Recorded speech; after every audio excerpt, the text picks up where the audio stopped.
Hello everyone, welcome back. তো আজকে এই ভিডিওতে আমি ডিসকাস করবো ইথেরিয়ামের রিক্যাপের উপর। রিক্যাপ মানে কি? রিক্যাপ মানে হচ্ছে নিজের স্ট্র্যাটেজিকে ব্যাক টেস্ট করা। তো যারা যারা এই চ্যানেলে পুরো মেম্বার আছো, তো তোমরা সবাই জানো যে আমি স্মার্ট মানি কনসেপ্টে ট্রেড করি। তো যারা যারা এই চ্যানেলে ফার্স্ট টাইম এই ভিডিওটা দেখছো, তো ডিসক্রিপশনে প্লে লিস্ট দেওয়া আছে স্মার্ট মানি কনসেপ্টে, তোমরা ওই ভিডিওগুলো আগে দেখো, দেখার পর এই ভিডিওটা রিওয়াচ করো, তাহলে তোমাদের একটা পুরো ফুল একটা ওভারভিউ হয়ে যাবে যে স্মার্ট মানি কনসেপ্ট অ্যাকচুয়াল কাজ কি করে করে। তো ভিডিও টপিকে ফিরে আসা যাক, রিক্যাপের। তো এখন আমি আজকে যে ব্যাক টেস্ট করবো সেটা করবো আমি 1 ঘন্টা 1 মিনিটের উপর। তো 1 ঘন্টায় কি করবো? 1 ঘন্টায় আমি ওভারঅল লিকুইডিটি স্পট করবো। লিকুইডিটি কি কি? Inducement, order block, order flow, এইসব জিনিসগুলো আমি 1 ঘন্টায় আইডেন্টিফাই করব আর 1 মিনিটে এন্ট্রি নেব। তো সবচেয়ে প্রথমে যেটা আমাদের মেন যে কাজটা করতে হবে সেটা দেখতে হবে আমাদের ওভারঅল ভিউ কি, আমাদের ওভারঅল ডাইরেকশন কি। তো ডাইরেকশন দেখার জন্য সবচেয়ে প্রথমে আমি যদি 1 আওয়ার চয়েস করি, তাহলে আমাদের 1 ডেতে যেতে হবে। তোমরা যদি 4 আওয়ার ব্যাক টেস্ট করো, তাহলে তোমাদের উইকলিতে যেতে হবে। তো দেখো, ওভারঅল ডেলিতে কি, ডেলিতে এত পিছনের ডেটা দেখে কোনো লাভ নেই, একদম পুরো নিয়ারেস্ট ডেটা দেখবা, যে নিয়ার কি চলছে, একদম কাছে যে ডেটাটা থাকবে সেটা তোমরা দেখবা। দেখো নিয়ারেস্টে এখন এখান থেকে এই পর্যন্ত মার্কেট কিন্তু ফুল বুলিশ। এবার দেখো মার্কেটে একটা ছোট একটা কারেকশন এসেছে, একদম স্মল একটা কারেকশন এসেছে। এবার স্মল কারেকশন আসার পরে দেখো এবার এখান থেকে হয়তো মার্কেট উপরের দিকে যেতে পারে, বাট আমাদের ওভারঅল যেটা ভিউ সেটা হচ্ছে কি বেরিশের দিকে। তো ডেলি কি আমাদের জন্য বেরিশ। এবার দুটো পয়েন্ট মার্ক আউট করে নেওয়া, এই এই একটা হাই, এই একটা লো। সবচেয়ে প্রথমে এই দুটো জোন তোমাদের ড্র করে নিতে হবে ডেলিতে। এবার চলে যাবে তোমরা 1 আওয়ারে। এবার 1 আওয়ারে কি করবো? 1 আওয়ারে গিয়ে দেখবা যে এই দুটো পয়েন্টে প্রিভিয়াস কোথায় ইন্ডুসমেন্ট নিয়েছে। দেখো এই জোনের এখান থেকে এই পর্যন্ত কি কোনো লেভেলে মার্কেট ইন্ডুসমেন্ট নিয়েছে, তো ফাইন্ড আউট করা যাক। তো দেখো মার্কেট ঠিক এখান থেকে ড্রপ আসলো, ড্রপ আসার পর মার্কেট উপরে দিয়ে গেল। তো এখানে কিন্তু কোনো রকম ইন্ডুসমেন্ট নেয়নি। তো অনেকে বলবে যে এটা ইন্ডুসমেন্ট, বাট এটা কিন্তু ইন্ডুসমেন্ট না। কেন এটা ইন্ডুসমেন্ট না? দেখো এই যে স্ট্রাকচার, এই স্ট্রাকচারটা কিন্তু এই যে স্ট্রাকচারে হাই আর এই স্ট্রাকচার লো, এই হাইটাকে কিন্তু কেউ ব্রেক করতে পারেনি। আর এর ভিতরে যেসব স্ট্রাকচার ছিল সেগুলো কিন্তু কি আমাদের ইন্টারনাল স্ট্রাকচার। তো এটা কিন্তু আমাদের জন্য ভ্যালিড পুলব্যাক না। তো এখান থেকে ড্রপ আসলো, এর উপরে গেল, তারপরে আবার এখান থেকে ড্রপ আসলো, আসার পরে এই হাইটাকে কিন্তু কেউ ব্রেক করতে পারলো না। তারপরে মার্কেট ঠিক এরকম ভাবে চলছে। তো এরকম একটা সিকোয়েন্স ভাবে মার্কেট ডাউন সাইডের দিকে চলছে। তো এখানে কিন্তু আমরা কোনো রকম ইনভেস্টমেন্ট কিন্তু পেলাম না। তো এবার তোমরা যখন এই কারেন্ট স্ট্রাকচারে বা এই হাই লো এর মধ্যে যদি কোনো রকম ইনভেস্টমেন্ট না পাও, তাহলে সবসময় কি করবা? লেফট সাইডের ডেটা দেখার চেষ্টা করবা। তো লেফট সাইডে কি ডেটা দেখবা? একদম নিয়ারেস্ট লো কিন্তু কোনটা? এইটা। তো এখান থেকে ডেটা দেখা স্টার্ট করবা। তো দেখো এবার ইনভেস্টমেন্ট কোথায়? এবার ইনভেস্টমেন্ট হচ্ছে এখানটায়, এই যে লেভেলটা, এই লেভেলটা আমাদের জন্য ইন্ডুসমেন্ট। তো এই লেভেলটা যেহেতু আমাদের জন্য ইন্ডুসমেন্ট, তারপরে আমাদের কি বুঝতে হবে? ইন্ডুসমেন্টের নিচে এবার এই যে জোন, এই জোনের লো কোনটা? এই জোনের লো হচ্ছে এইটা, হয়ে গেল। এইটা হচ্ছে এই জোনের লো, মেন লো। এবার মার্কেট যদি এই লোটাকে ব্রেক করে, তাহলে কিন্তু এটা কিন্তু আমাদের জন্য চক হয়ে যাবে। আর মার্কেট যদি কন্টিনিউশন দেয়, তাহলে কিন্তু এটা আমাদের জন্য বস হয়ে যাবে। কেন? কারণ দেখো, কারণ এইটা যদি আমাদের জন্য লো হয়, তাহলে কিন্তু এই স্ট্রাকচারে কিন্তু আগে এই যে জোন, এই জোনটা কিন্তু অ্যাজ এ ইন্ডুসমেন্ট কাজ করেছে। তো ওকে, সো সরি, এই জোনটা আমাদের অ্যাজ এ ইন্ডুসমেন্টের মতন কাজ করেছে। তো ইন্ডুসমেন্ট নেওয়ার পরে মার্কেট উপরের দিকে যায়। উপরের দিকে যাওয়ার পর এখানটা কি ক্রিয়েট করে? একটা বস ক্রিয়েট করে। দেখো এই জোনটায় আমাদের ব্রেক অফ স্ট্রাকচার ক্রিয়েট করে। তো ব্রেক অফ স্ট্রাকচার ক্রিয়েট করলো। তো এবার তোমাদের দেখতে হবে, ইন্ডুসমেন্ট নিয়ে নেওয়ার পর দেখতে হবে তোমাদের ইন্ডুসমেন্টের নিচে কোনো রকম অর্ডার ব্লক বা অর্ডার ফ্লো স্ট্রাকচার ক্রিয়েট হচ্ছে কিনা। তো দেখো এবার এখানটায় অর্ডার ফ্লো কোথায় আছে? তো ফার্স্ট অর্ডার ফ্লো আমাদের এখানটায় আছে, হয়ে গেল। এটা আমাদের জন্য অ্যাজ এ অর্ডার ফ্লো। তো এবার এই অর্ডার ফ্লোর মধ্যে কিন্তু আমাদের একটা জিনিস দেখতে পাচ্ছি, সেটা হচ্ছে অর্ডার ব্লক। দেখো এইটা একটা অর্ডার ব্লক। তো এই যখন অর্ডার ফ্লো আর অর্ডার ব্লক একই জোনের মধ্যে থাকে প্লাস আনমিটিগেট হয়, তখন কিন্তু এই জোনটা অনেক পাওয়ারফুল জোন হয়। তো এইসব জোনে বড় রিয়াকশন আসে। তো এইটা আমাদের জন্য অ্যাজ একটা ভালো একটা জোন। দেখো এই জোনে অ্যাকচুয়ালি এই অর্ডার ফ্লোটা মিটিগেট। দেখো কেন মিটিগেট, কারণ এই যে পরে যে ক্যান্ডেলটা আসলো পুল ব্যাকের, এটা কিন্তু এই জোনটাকে মিটিগেট করে দিয়েছে। তো আমাদের অর্ডার ফ্লো কিন্তু মিটিগেট হয়ে গেছে। তো এই জিনিসটা আমি ড্র করার পরে বুঝতে পারলাম। তো এবার দেখো আমাদের কাছে কিন্তু অর্ডার ব্লক আছে, যেটা আমাদের জন্য আনমিটিগেট। এবার মার্কেট কি করলো, মার্কেট আসলো, আসার পরে মার্কেট কিন্তু এই যে জোন, এই অর্ডার ব্লকটাকে কিন্তু সুইপ করলো। ক্যান্ডেল কিন্তু ক্লোজিং দেয়নি। যদি ক্যান্ডেল যদি এরকম ভাবে ক্লোজিং দিয়ে দিত ডাউন সাইডে, তাহলে কিন্তু এটা ইনভ্যালিড হয়ে যেত। যেহেতু এটা ক্লোজিং দেয়নি, জাস্ট লিকুইডিটি সুইপ করেছে, তো আমরা এখানটা এন্ট্রি নিতে পারি। তো এখানে এন্ট্রি নেওয়ার জন্য কি করতে হবে, আমাদের লোয়ার টাইম ফ্রেমে যেতে হবে। তো লোয়ার টাইম ফ্রেমে সোজা চলে যাচ্ছি 1 মিনিটে। 1 ঘন্টার জন্য তোমাদের এন্ট্রি টাইম থাকবে হচ্ছে 1 মিনিট। 5 মিনিটও নিতে পারে, কিছু কিছু ক্রাইটেরিয়া ফলো করে তোমার 5 মিনিটও এন্ট্রি নিতে পারে। তো দেখো সেম ক্রাইটেরিয়া আসবে, চক খুঁজে আর ট্রেড নাও। তো দেখো এবার এই যে এই জোনের মধ্যে চক কোথায় আছে, সবচেয়ে প্রথমে ওই জিনিসটা আইডেন্টিফাই করতে হবে। দেখো মার্কেট ডাউন আসলো, ডাউনে সুইপ করে আপ সাইডে দিয়ে গেল, তো নিয়ারেস্ট যে চক সেটা কিন্তু এখানটায় হবে। দেখো এখানটায় কিন্তু আমাদের চেঞ্জ অফ ক্যারেক্টার ক্রিয়েট হয়েছে। চেঞ্জ অফ ক্যারেক্টার ক্রিয়েট হওয়ার পরে মার্কেট এখানটা একটা ইমব্যালেন্স ক্রিয়েট করে, একদম শার্প ইমব্যালেন্স ক্রিয়েট করে। তো আমরা কিন্তু ইমব্যালেন্সের ঠিক এখানটায় কিন্তু আমরা এন্ট্রি নিতে পারি। নেওয়ার পরে ঠিক আমাদের এখান থেকে এই পর্যন্ত ফিবোনাকি ড্র করতে হবে। কেন আমরা এখানটা এই পর্যন্ত ফিবোনাকি ড্র করতে হবে, কারণ এই জোনটা কিন্তু অনেক একটা বড় একটা জোন। তো আমাদের এসএলটা লাগাতে হবে ঠিক 61 আর 78 এর মাঝামাঝিতে আমাদের এসএল লাগাতে হবে, আর আমাদের টার্গেট রাখতে হবে 1:2। এবার যেহেতু এই জোনটা বড়, এবার দেখো এবার যখন তোমরা দেখবা যে তোমাদের চক অনেক বড় হয়ে যাচ্ছে আর মার্কেটে অনেক বড় মোমেন্টাম দিয়ে দিচ্ছে, তখন কিন্তু তোমাদের এসএল কিন্তু ছোট করতে হবে টাইম টু টাইম। কারণ ট্রেডটাকে প্রফিটেবল আনার জন্য টাইম টু টাইম জিনিসটাকে ছোট করতে হবে, তোমার এসএলটাকে ছোট করতে হবে। যদি এই জোনটা, ওই চকের এই জোনটা যদি ছোট থাকতো, একদম ছোট একটা চক থাকতো, তাহলে কিন্তু তোমরা তোমাদের এসএলটা ফিক্স রাখতে পারতো আর 1:2 এর টার্গেট রাখতে পারতো। বাট এই যে জোন, এটা কিন্তু অনেক একটা বড় একটা জোন। তোমরা সবাই দেখতে পাচ্ছ যে এটা অনেক একটা বড় একটা জোন। তো এইসব সিচুয়েশনে তোমাদের মডিফাই করতে হবে নিজের পজিশন গুলো, ছোট ছোট ভাবে মডিফাই করতে হবে। তো এইটা একটা প্রফিটেবল ট্রেডে কনভার্ট করা যায় যদি তোমরা ঠিকঠাক করে এই ট্রেডটাকে ম্যানেজ করতে পারো। আর যদি তোমরা একদম ম্যানেজ না করতে পারো, তাহলে কিন্তু এটা একটা এসএল ট্রেড, এটা একটা losing trade. But I hope তোমরা সবাই এই জিনিসটাকে ম্যানেজ করতে পারবা, তাহলে কিন্তু একটা প্রফিটেবল ট্রেড হবে। তো দেখো অর্ডার ফ্লো থেকে কিন্তু ঠিক রিয়াকশন কিন্তু আসলো, সরি অর্ডার ব্লক থেকে কিন্তু রিয়াকশন আসলো। এবার মার্কেট কি করলো, অর্ডার ব্লকটাকে ফেল করে দিল। ফেল করার পরে মার্কেট নিচের দিকে চলে গেল, মার্কেট ডাউন সাইডের দিকে শিফট হয়ে গেল। এবার আমাদের বুঝতে হবে আরেকটা অর্ডার ফ্লো।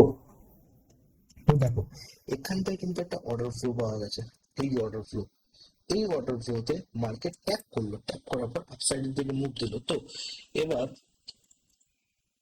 এবার এই যে অর্ডার ফ্লো, এই এন্ট্রিটা এখানটাও কিন্তু আমরা একটা বাই খুঁজতে পারি লোয়ার টাইম ফ্রেমে কি। তো আমি দেখাচ্ছি কি করে তোমরা এখানটা বাই খুঁজবে এই অর্ডার ফ্লোতে।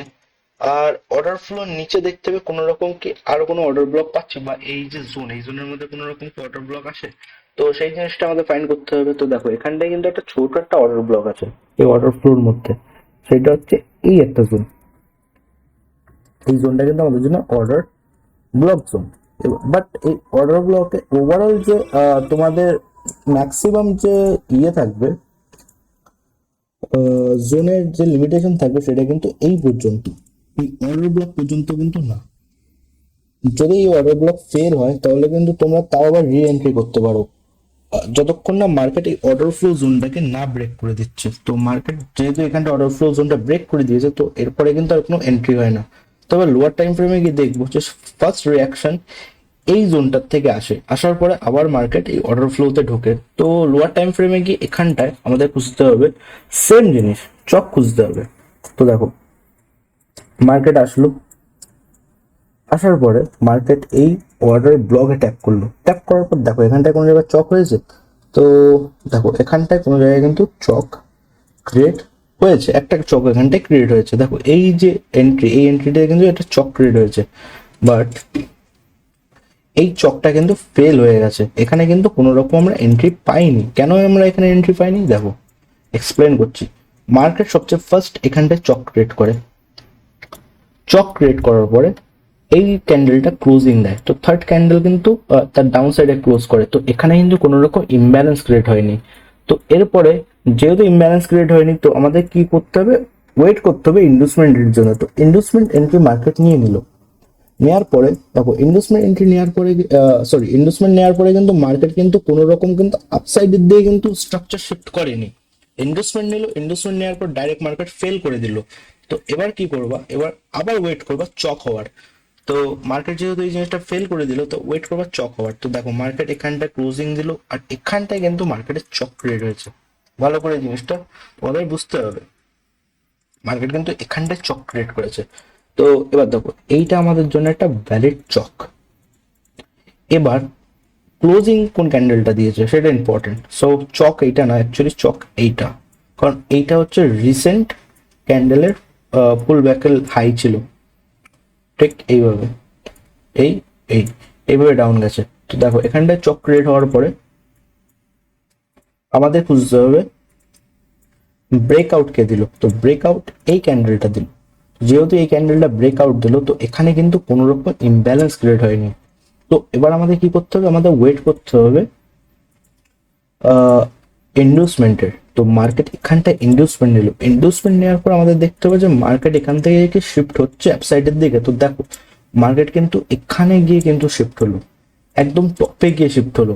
ভালো করে জিনিসটা বোঝো, মার্কেট কিন্তু একদম টপে গিয়ে শিফট হলো, সেটা এখানটায় গিয়ে শিফট হলো। তো যখন এরকম কোনো একটা সিচুয়েশন পাওয়া, তো যে একদম টপে গিয়ে মার্কেট শিফট হচ্ছে, মার্কেটটা যদি ইনভেস্টমেন্ট নেওয়ার পর যদি এখানটায় শিফট হতো আশেপাশে, তো এখানটা এন্ট্রি নিতে পারতাম। বাট মার্কেট যেহেতু অনেক বড়, মানে একদম ক্লোজিং এর কাছে গিয়ে মার্কেট শিফট হয়েছে আপ সাইডে, তো সেই সময় কিন্তু ট্রেড নেবা না। তো ওয়েট করবা মার্কেট কখন আবার এই চক জোনটার মধ্যে আসে। চক জোনটা আসার পরে আমাদের একটা আপ সাইডের একটা ট্রেড খুঁজতে হবে। তো দেখো এখানটায় কি করলো, মার্কেট আবার ভিতরের দিকে আসলো, আপসাইডে গিয়ে আবার ভিতরের দিকে আসলো। তো এইসব জায়গায় কিন্তু ট্রেড নেওয়া না। তো যতবার মার্কেট ভিতরের দিকে আসবে, তো সেই জোনগুলো কিন্তু আমাদের ইন্ডুসমেন্ট জোন হয়ে যাবে। তো এখানে ইন্ডুসমেন্ট জোন কোথায়, ব্রেকআউট করার পরে, ব্রেকআউট করার পর এই একটা ইন্ডুসমেন্ট জোন, সরি এই যে জোনটা, এই জোনটা কিন্তু আমাদের ইন্ডুসমেন্ট জোন, নতুন ইন্ডুসমেন্ট জোন। তো দেখো এই ইন্ডুসমেন্ট নেওয়ার পরে কিন্তু মার্কেট এখানটায় কিন্তু শিফট হয়, হালকা করে একটা শিফট হয়। তো এবার এখানটায় কিন্তু যেহেতু এটাও কিন্তু ইন্ডুসমেন্ট নেওয়ার পরেও কিন্তু এটা অনেক উপরের দিকে কিন্তু ক্লোজিং দিচ্ছে, আবার আবার অনেক উপরের দিকে ক্লোজিং দিচ্ছে। তো এখানটা কিন্তু ট্রেড নেওয়া যাবে না। ট্রেড কখন নিতে হবে, ইন্ডুসমেন্ট নেওয়ার পরে স্ট্রাকচারের 50%-এর নিচে। তো তোমরা এখান থেকে ক্যালকুলেট করে মেপে নিতে পারো। দেখো এখানটার থেকে এই পর্যন্ত দেখো 50%-এর উপরে, তো তো এখানটায় কিন্তু আমরা এন্ট্রি নিতে পারবো না। তো আবার ওয়েট করতে হবে যে মার্কেট এই জোনটাকে যেন ব্রেক করে। ব্রেক করার পর আমাদের কারেন্ট ইনভেস্টমেন্ট কোথায় হবে, তো আমাদের কারেন্ট যে ইনভেস্টমেন্ট হবে না, সেটা হবে এই জোনটা। এই জোনটা আমাদের কারেন্ট ইনভেস্টমেন্ট জোন হবে। হয়তো একটু কনফিউজিং লাগছে, এই ক্লিপ বারবার একটু রিওয়াচ করো এই জায়গাটা, তো তোমরা পুরো কনসেপ্টটা ক্লিয়ার হয়ে যাবে। তো দেখো এবার এখানটায় মার্কেট ইনভেস্টমেন্ট নিচ্ছে, ইনভেস্টমেন্ট নেওয়ার পর দেখো জোনটা অনেক বড়, জোনটা কত বড় একটা জোন। এবার দেখো ইনভেস্টমেন্ট নেওয়ার পর মার্কেট এখানটা আস্তে আস্তে করে শিফট হচ্ছে। তো এখানটায় কিন্তু আমরা এন্ট্রি নিতে পারি, এই যে শিফট হচ্ছে, শিফট এখানটায় আমরা এন্ট্রি নিতে পারি। তো এবার তোমরা এখানটা তাও মেপে দেখবা ডাউন টু আপসাইড, যে 50%-এর উপরে না নিচে। দেখো 50%-এর নিচে, তো আমরা কিন্তু এই যে ডিসকাউন্ট লেভেল, এই ডিসকাউন্ট লেভেলে কিন্তু আমরা এন্ট্রি নেব, আর আমাদের টার্গেট হবে 1:2। তো দেখো সাকসেসফুলি ভাবে আই থিঙ্ক আমাদের টার্গেট হিট হয়ে গেছে। তো দেখো এখানটায় কি করলো, এখানটা মার্কেট সুইপ করলো, তো এইটা কিন্তু আমাদের জন্য একটা লুজিং ট্রেড, এটা কিন্তু আমাদের জন্য একটা লুজিং ট্রেড। এবার কি করলো, মার্কেট কিন্তু জোনটাকে সুইপ করলো, যে মেন যে লো ছিল সেই লোটাকে কিন্তু মার্কেট কি করলো, সুইপ করলো। সুইপ করার পরে দেখো একটা বিশাল বড় একটা ক্যান্ডেল আপার সাইডে বডি ক্লোজ দিয়েছে। তো এখানটায় কিন্তু তোমরা কিন্তু ডাইরেক্ট সুইপ এন্ট্রিতে, ডাইরেক্ট এই সুইপ এন্ট্রিতে এন্ট্রি নিতে পারো। সরি, সুইপ করার পর ডাইরেক্ট এখানটায় তোমরা এন্ট্রি নিতে পারো। তো এবার এখানটায় যখন এন্ট্রি নেবে, এইসব পয়েন্টে কিন্তু অনেক বড় বড় তোমাদের টিপি হিট হয়। তো মিনিমাম এইসব তোমাদের রিসেন্ট লিকুইডিটি জোন টার্গেট হবে। তো রিসেন্ট লিকুইডিটি জোন কোনগুলো, রিসেন্ট লিকুইডিটি জোন এইগুলো, এই যে যে জোন, এটা হবে তোমাদের রিসেন্ট লিকুইডিটি জোন।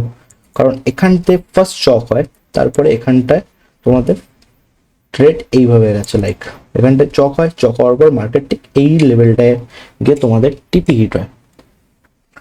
তো ফার্স্ট যে চকটা হয় সেটা কিন্তু আমাদের জন্য অ্যাজ এ লিকুইডিটি জোন হিসাবে কাজ করে। তো আই হোপ তোমরা সবাই বুঝতে পেরেছো যে এন্ট্রিগুলো কি কি করে নিতে হয়। দেখো এখানে কতগুলো লস হয়েছে, এখানটায় এইটা যদি তোমরা ম্যানেজ করতে পারো এই ট্রেডটা, তাহলে কিন্তু এটা প্রফিটেবল ট্রেড, আর যদি ম্যানেজ না করতে পারো তাহলে এটা লুজিং ট্রেড। তো আমি একটা অ্যাভারেজ ধরছি যে হ্যাঁ এটা লুজিং ট্রেড, এইটাও একটা লুজিং ট্রেড, বাট এইটা কিন্তু তোমাদের জন্য উইনিং ট্রেড। এটা কিন্তু 6 আর এর ট্রেড, তোমাদের কিন্তু 6 আর এখানে কিন্তু টিপি হিট হয়েছে, 6 আর এর টিপি হিট হয়েছে। এবার এখানে দুটো লস গেছে আর একটা ট্রেডে 6টা উইন করেছে। তো মাইনাস প্লাস করলেও কিন্তু তোমাদের 4 আর কিন্তু তোমাদের উইন। তোমরা যদি এখানে যদি 1% করে রিস্ক নাও নিজের ক্যাপিটাল থেকে, এইটা লস গেল, এটা লস গেল, তো এইটা প্রফিটে গেল, তাহলে কিন্তু তোমাদের 4% কিন্তু অ্যাকাউন্ট গ্রো হয়েছে। তো এইভাবে কিন্তু স্মার্ট ভাবে কাজ করতে হয়। এটাও কিন্তু একটা প্রফিটেবল ট্রেড, যদি ম্যানেজ করতে পারো তাহলে কিন্তু এটাও প্রফিটেবল। কারণ এগুলো ম্যানেজ করতে হয়, তোমাদের এসএল ছোট রাখতে হবে, মানে টাইম টু টাইম এসএল ছোট করতে হবে, তারপরে তোমাদের এন্ট্রিতে তোমাদের এসএল গুলো নিয়ে যেতে হবে, এভাবে স্মার্টলি ভাবে কাজ করতে হবে, তাহলে একটা পিওর স্মার্ট মানি ট্রেডার হতে পারবা। আই হোপ তোমরা সবাই বুঝতে পেরেছো। এবার মার্কেটে কি কন্ডিশন, এবার মার্কেটে একটা কন্ডিশন ক্রিয়েট করছে। এই দেখো মার্কেট এখন এই একটা জোনে কিন্তু একটা একটা রেজিস্ট্যান্স ক্রিয়েট করছে, লাইক এই একটা জোনে কিন্তু একটা রেজিস্ট্যান্স ক্রিয়েট করছে মার্কেট এই জোনে। তো মার্কেট যদি এই রেজিস্ট্যান্সটা যদি ভেঙে দেয় তাহলে কিন্তু মার্কেট এই অর্ডার ব্লক থেকে কিন্তু একটা রিয়াকশন আসতে পারে। তো প্লাস এটা একটা এটা ভাঙবেই, কারণ কেন, এটা একটা ইন্ডাসমেন্টের মতন কাজ করবে। দেখো মার্কেট শার্পলি ভাবে ডাউন সাইডে গেছে, এবার মার্কেট আস্তে আস্তে উপরের দিকে যাচ্ছে, তো মার্কেটে একটা ইন্ডাসমেন্টের দরকার। তো মার্কেট এই ইন্ডাসমেন্টটা নেবে, আর এই অর্ডার ব্লক থেকে তোমরা একটা সেল নিতে পারো, সব সব ক্রাইটেরিয়া যদি ফুলফিল হয়। তো তো আই হোপ সবাই বুঝতে পেরেছো। তো যারা যারা ভিডিওটা দেখছো, যদি ভিডিওটা ভালো লাগে তাহলে লাইক করো, চ্যানেলটাকে সাবস্ক্রাইব করো। আর হোয়াটসঅ্যাপ গ্রুপে এখনো অ্যাড হওনি, তো তারা আমার হোয়াটসঅ্যাপ গ্রুপে অ্যাড হতে পারো, হোয়াটসঅ্যাপ গ্রুপের লিঙ্ক ডিসক্রিপশনে দেওয়া আছে। আর যদি কোনো কোয়েশ্চেন থাকে তাহলে কমেন্ট করো, বা আমাকে ডাইরেক্ট টেলিগ্রামে এসএমএস করতে পারো, টেলিগ্রামে লিঙ্ক দেওয়া আছে ডিসক্রিপশনে। তো থ্যাংক ইউ সো মাচ ভিডিওটা দেখার জন্য, ভালো দেখো, দেখা হবে নেক্সট ভিডিওতে।